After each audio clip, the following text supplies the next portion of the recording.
नमस्कार मंडळी, मी आज तुमच्याशी शेअर करते भेंडीची भाजी. हा मला माहिती आहे सगळेच बनवतात, पण एकदा ह्या पद्धतीने पण करून बघा बरं का.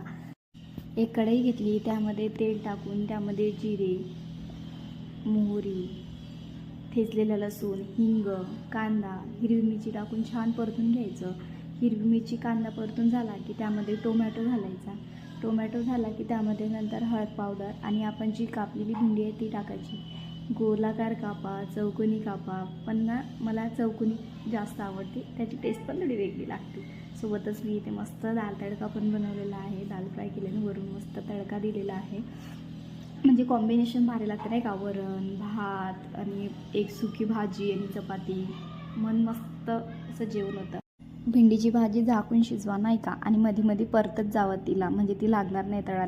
दाल तडक्याची रेसिपी हवी असल्यास मला कमेंट करा. आणि सोबतच मी इथे छान पराठा बनवतो, चिकट अजिबात होत नाही बरं का. आणि भेंडीची भाजी शिजत आली ना की त्यामध्ये लाल तिखट आणि गरम मसाला टाकून 2 मिनटं होऊ द्या, आणि खूप भारी लागते. कशी वाटली नक्की सांगा आणि चॅनलला सबस्क्राईब करा.